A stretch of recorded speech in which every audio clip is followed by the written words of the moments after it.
അത് വെറുതെയാണ്. ക്രൈസ്തവർ എന്നും മഹാഭൂരിപക്ഷവും കോൺഗ്രസിനോടൊപ്പമാണ് പണ്ട് മുതൽ.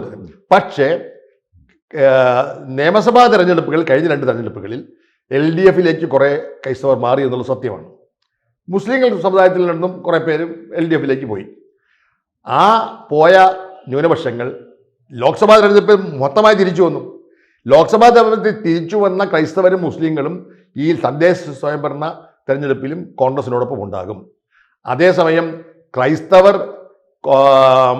ഈ BJPക്കെതിരെ കൂടെ പോകുന്നു എന്നുള്ളത് തെറ്റായ ഒരു പ്രചരണമാണ്. അത് സുരേഷ് ഗോപി ജയിച്ചപ്പോൾ സുരേഷ് ഗോപിക്ക് വ്യക്തിപരമായ ഒരു കരിസ്മ കൊണ്ട് തൃശ്ശൂർ നഗരത്തിലും പ്രാന്തപ്രദേശങ്ങളിലും ക്രൈസ്തവരുടെ പിന്തുണ കിട്ടി. അത് തീർച്ചയാണ്. സുരേഷ് ഗോപിക്ക് മാത്രമായി ഉണ്ടായ പ്രതിഭാസമാണ്. പക്ഷെ മറ്റിടത്തുണ്ടായില്ല. തിരുവനന്തപുരം നഗരത്തിൽ എന്തായാലും ക്രൈസ്തവർ വോട്ട് എന്ന് പറഞ്ഞിട്ടുണ്ടെങ്കിൽ BJPക്ക് നാമമാത്രമായ ചില വോട്ട് കിട്ടുമെന്നല്ല, അതിനപ്പുറം ഒന്നും കിട്ടാൻ പോകുന്നില്ല. അതുകൊണ്ട് എന്ന് വെച്ച് BJPക്ക് ഭൂരിപക്ഷ പിന്തുണ ഇല്ല എന്ന് ഞാൻ പറയുന്നുമില്ല.